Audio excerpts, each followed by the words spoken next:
जय श्री हरि, जय लक्ष्मी नारायण, जय माता तुलसी।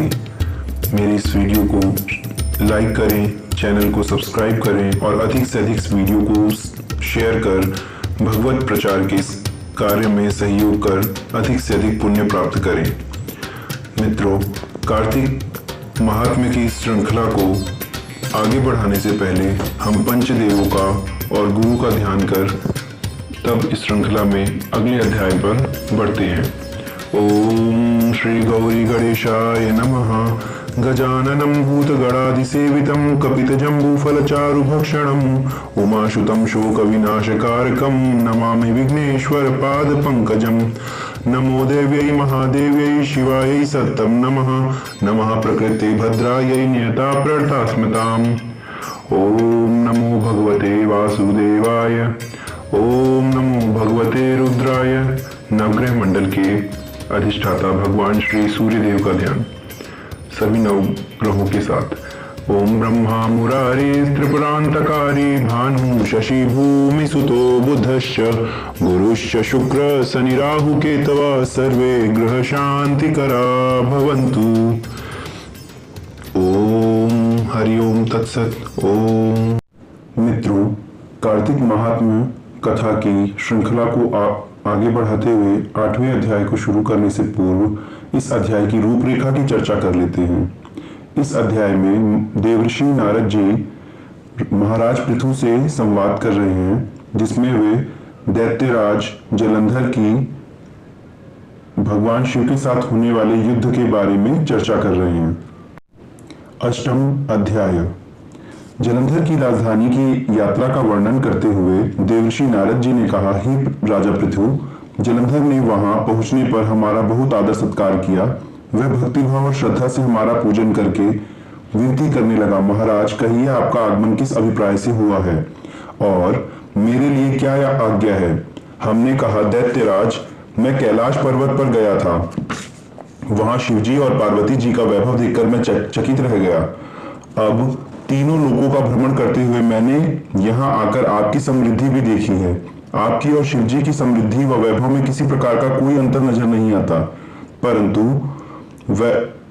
तुम्हारा वैभव स्त्री रहित है। कामदेव के शत्रु, शरीर पर भस्म लेपन करने वाले वीतरागी शिवजी के पास स्त्री रत्न के रूप में पार्वती जी हैं। यद्यपि तुम्हारे पास भी अनेक सुंदर स्त्रियां हैं, परंतु उनमें से एक भी ऐसी नहीं जिसकी तुलना पार्वती जी से की जा सके। अतएव आपका सुंदर स्त्री से रहित यह अधूरा वैभव देखकर यही निश्चित हुआ कि शिवजी के समान सारे ब्रह्मांड में किसी का भी वैभव नहीं है। उनके पास पार्वती के रूप में ऐसी अनुपम स्त्री है जिसको देखकर ब्रह्मा जी ने अनेक अप्सराएं रची, परंतु एक भी पार्वती जी के समान नहीं बन सकी। नारद जी ने आगे राजा पृथु से कहा, हे राजन, मैं तो केवल इतनी बात कहकर वहां से चला आया, परंतु पार्वती जी की अपूर्व सुंदरता की बात सुनकर जालंधर कामदेव के ज्वर से पीड़ित हो गया। उसने उसी समय राहु को बुलाकर कहा कि तुम अभी कैलाश पर्वत पर जाकर शिवजी को हमारी आज्ञा सुनाओ। तुम शिव से कहना कि त्रिलोकी के राजा अति पराक्रमी जालंधर ने आज्ञा दी है कि तीनों लोक के नाथ और सब रत्नों के स्वामी जलंधर के होते हुए तुम शमशानवासी तथा नरमुंडों की माला धारण करने वाले जटाजूटधारी अवधूत के पास पार्वती जैसी परम सुंदर स्त्री शोभा नहीं देती। तीनों लोकों का स्वामी होने के कारण सभी रत्नों पर मेरा अधिकार है, क्योंकि पार्वती स्त्री रूप में रत्न है, अतः वह मेरे पास ही शोभित हो सकती है। दैत्यराज जलंधर की आज्ञा पाकर राहु उसी समय चंद्रमा के समान उज्जवल कैलाश पर्वत पर जा पहुंचा और अपनी भयानक दृष्टि से दैदीप्यमान कैलाश पर्वत को काला कर दिया। तब भगवान शिव के द्वारपाल नंदी द्वारा शिव के सम्मुख उपस्थित किए जाने पर राहु ने दैत्यराज जलंधर की उपरोक्त आज्ञा सुना दी। राहु की यह बात सुनते ही भगवान शिव की दोनों भ्रुकुटियां कमान के समान तन गई। उनकी भौं से एक अति भयानक पुरुष उत्पन्न हुआ जो सिंह के समान मुंह वाला था। उसके लाल लाल अग्नि के समान विकराल नेत्र थे और उसके सारे शरीर पर बड़े बड़े बाल खड़े हो रखे थे। उत्पन्न होते ही वह भयंकर मनुष्य विकराल मुख फैलाकर राहु को खा जाने के लिए आगे बढ़ा। अब तो राहु भयभीत होकर कहने लगा, हे देवों के देव महादेव, मैं दूत के रूप में आया हूं, अतः आप कृपा कर मुझे मत मारिए। राहु की यह बात सुनकर भगवान शंकर ने उसको आकाश में फेंक दिया। तब वह भयंकर पुरुष शिवजी के पास आया और अत्यंत विनीत स्वर में बोला, मैं भूखा हूँ, कृपा करके मुझे कुछ खाने को दीजिए। तब शिवजी ने कहा, तुम अपने हाथ पैरों को खाओ। शिवजी की आज्ञा पाते ही वह अपने हाथ और पैरों सहित सारे धड़ को खा गया। जब केवल मुख ही शेष बचा, तब भगवान शंकर ने प्रसन्न होकर कहा, तुमने मेरी आज्ञा का पालन किया है, इसलिए तुम्हारा नाम कीर्ति मुख प्रसिद्ध होगा और आज से मैं तुम्हें अपना द्वारपाल नियुक्त करता हूँ। पहले पूजा तुम्हारी होगी, उसके बाद में हमारी। तुम्हारी पूजा के बिना हमारी पूजा निष्फल ही रहेगी। उधर शिवजी द्वारा आकाश में फेंका गया राहु बर्बर देश में जाकर गिरा। राहु की ऐसी दशा सुनकर जलंधर अत्यंत क्रोधित हुआ और शिवजी से लड़ने हेतु दैत्यों की एक महान सेना लेकर अपने पुर से बाहर निकला। इसी समय उसने सामने से एक आंख वाले दैत्य गुरु शुक्राचार्य और अंग भंग राहु को आते हुए देखा। इसके अतिरिक्त और भी अनेक अपशगुन हुए, परंतु उन्हें भी देखकर भी वह रुका नहीं। वह अपार दैत्य सेना लेकर आकाश में बादलों की भांति छा गया। जब दैत्यों ने दैत्यराज जलंधर को अपार सेना सहित कैलाश पर्वत पर चढ़ाई करते देखा तो चुपचाप इसकी सूचना शिवजी को दी। खबर पाते ही शिवजी ने भगवान विष्णु का स्मरण किया और भगवान विष्णु स्मरण करते ही वहां उपस्थित हो गए।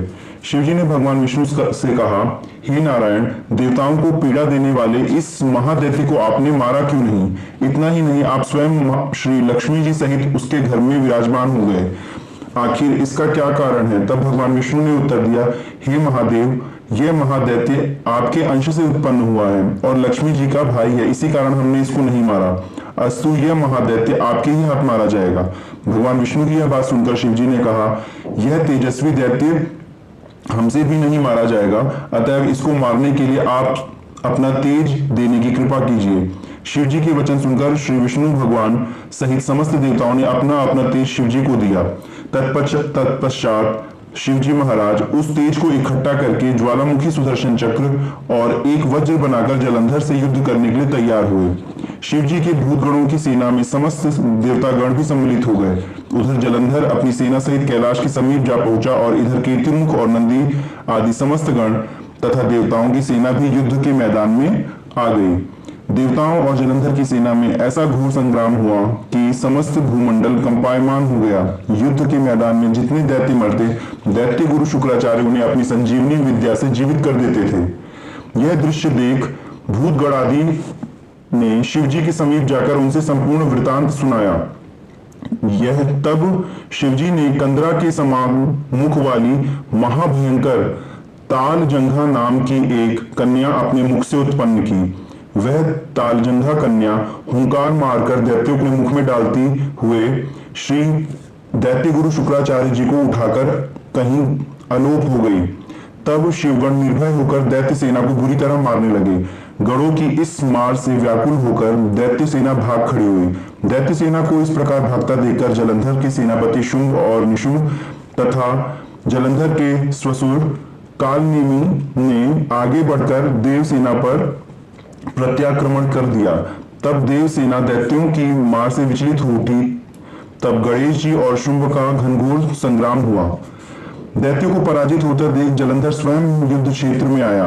उसे देखकर वीरभद्र, जो भगवान शिव के गण हैं, ने जलंधर पर अनेक प्रहार किए। तब जलंधर ने क्रोधित होकर अपना परिघ उस पर दे मारा और उसके रथ की ध्वजा काट दी। फिर उसने देवसेना पर भयंकर बाण वर्षा करके उसमें भगदड़ मचा दी। अपनी सेना की यह दशा देखकर स्वयं शिवजी नंदी पर सवार होकर युद्ध क्षेत्र में आए और उन्होंने तीव्र बाणों की वर्षा प्रारंभ कर दी। शिवजी के प्रहारों से दैत्य सेना इस प्रकार भागने लगी जैसे कार्तिक मास के व्रत में कार्तिक मास का महात्म्य सुनने से पाप समूह भाग जाते हैं। उसी समय शिवजी ने अपने बाणों से खड्ग रोमा का सर काटकर पृथ्वी पर गिरा दिया। इसके पश्चात जो ही जलंधर आगे बढ़ा, शिवजी ने उसके रथ के घोड़ों तथा सारथी को मार गिराया। तब जलंधर खड्ग हाथ में लेकर पैदल ही शिवजी की ओर दौड़ा। शिवजी ने तत्क्षण आगे बढ़कर एक जोर से वार किया, उसकी छाती में मारा, जिससे जलंधर अचेत हो गया। जब जलंधर ने देखा कि शिवजी अजय हैं तो उसने गंधर्व माया रचने की सोची। गंधर्व और अप्सराएं युद्ध क्षेत्र में नृत्य और गायन करने लगी। शिवजी भी इस माया में फंस गए और नाचने और गाने लगे। शिवजी को इस माया में फंसा हुआ देखकर जलंधर महादेव जी का रूप धारण करके कैलाश पर्वत पर पार्वती जी के पास पहुंचा और उनका सुंदर रूप देखकर कामांध हो गया। पार्वती जी शिवजी को आया देखकर खड़ी हो गई, परंतु तुरंत ही इस राक्षसी माया को पहचानकर वहां से अंतर्ध्यान हो गई। तब निराश जलंधर पुनः युद्ध क्षेत्र में आ गया। उधर जलंधर के चले जाने पर पार्वती जी ने जो ही भगवान विष्णु का स्मरण किया, वे तत्काल वहां उपस्थित हुए और उन्होंने जलंधर के शीघ्र मारे जाने का आश्वासन देवी पार्वती को दिया। भगवान विष्णु विचारने लगे कि जलंधर ने स्वयं ही अपनी मृत्यु का रास्ता बता दिया है। यह दुष्ट वृंदा अर्थात तुलसी जी के पतिव्रत धर्म के कारण ही नहीं मारा जा रहा है। अतएव देवताओं तथा अपने भक्तों की रक्षा करने के लिए हमको ही वृंदा को धर्म से डिगाने का घोर पाप कर्म करना पड़ेगा, क्योंकि ऐसा किए बिना यह दुष्ट नहीं मारा जाएगा। इतनी ही देर में शिवजी भी राक्षसी माया से मुक्त हो गए और जलंधर को आया देखकर उस पर बाण वर्षा करने लगे। इस प्रकार 8वां अध्याय पूर्ण हुआ। जय श्री हरि, जय माता लक्ष्मी, जय माता तुलसी। भगवान विष्णु का ध्यान।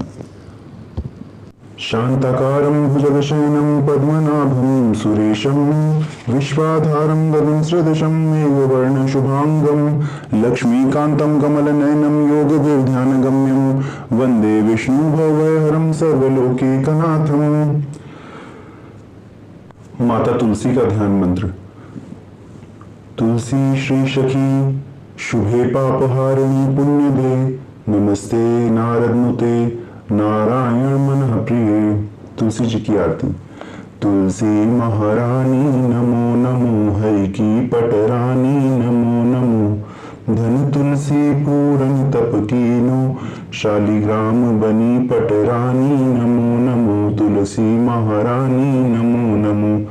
जाके पत्र मंजरी कोमल, श्रीपति कमल चरण लपटानी नमो नमो, धूप दीप नैवेद्य आरती, पुष्पन की वर्षा बरखानी नमो नमो, तुलसी महारानी नमो नमो। 56 भोग 36 व्यंजन, बिन तुलसी हरि एक न मानी नमो नमो, तुलसी महारानी नमो नमो। सब मिल मैया तेरे यश गावे, भक्ति दान दीजिए महारानी नमो नमो, तुलसी महारानी नमो नमो, हरि की पटरानी नमो नमो, तुलसी महारानी नमो नमो। ओम श्री गुरुदेवाय नमः। माता पितृ चरण कमलेभ्यो नमः। अपने अपने गुरु महाराज और माता पिता की जय। आज के इस सत्संग की जय। मित्रों, इस चैनल को सब्सक्राइब करें, वीडियो को लाइक